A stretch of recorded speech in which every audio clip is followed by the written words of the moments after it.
Hi అండి, ఈరోజు మనం నాటుకోడి కూర చేసుకుందామండి. కమ్మగా ఉండే నాటుకోడి కూర ఎలా చేయాలో ఇప్పుడు చూద్దాం. ఇప్పుడు మసాలా ఇంగ్రీడియంట్స్ చూద్దామండి. అల్లం, చిన్నులపాయ, సోంపు, జీడిపప్పు, నువ్వులు, ఇది పువ్వు, మొగ్గానండి. ఒక గిన్నె పొయ్యి మీద పెట్టుకొని తగినంత ఆయిల్ వేసి ఆనియన్స్, పచ్చిమిర్చి వేస్తాం, కొద్దిగా కరివేపాకు, రుచికి సరిపడా ఉప్పు, పసుపు, ముందుగా మనం ప్రిపేర్ చేసి పెట్టుకున్న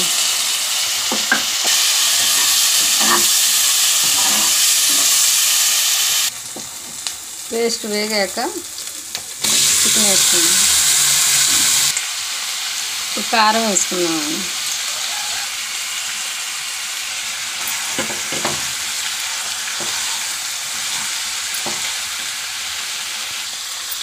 మూత పెట్టుకొని ఒక 5 నిమిషాలు మగ్గనిద్దామండి. ఇప్పుడు ఒక నిమ్మకాయ రసం పిండుకోండి, మొక్కకు పులుపు పట్టి టేస్ట్ బాగుంటుంది.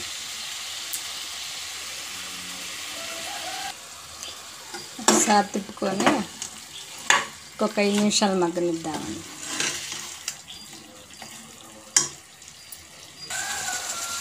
ఒకసారి తిప్పుకొని వాటర్ పోసుకున్నామండి. మామూలుగా అయితే గిన్నెలోనే వండుకోవచ్చు, కూర కొంచెం ముదురుగా ఉందండి నాటుకోడి కదా, అందుకే కుక్కర్లో పెడుతున్నాను. కుక్కర్లో వాటర్ పోసి కుక్కర్ మూత పెట్టి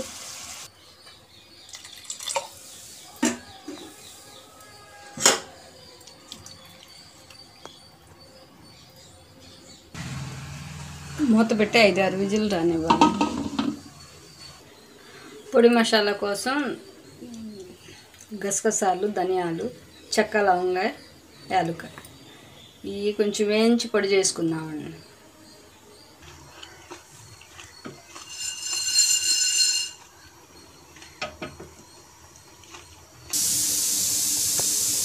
మసాలాలు ఒకేసారి చేసి పెట్టుకోవటం కంటే ఎప్పటికప్పుడు ఫ్రెష్గా చేసుకుంటేనే వాసన కమ్మగా ఉంటుంది కదండి.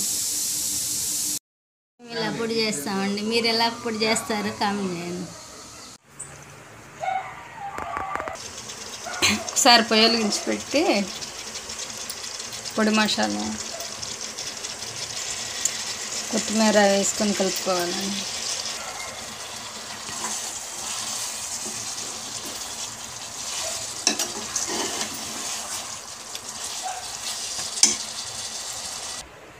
వేడివేడిగా నాటుకోడి కూర రెడీ అండి.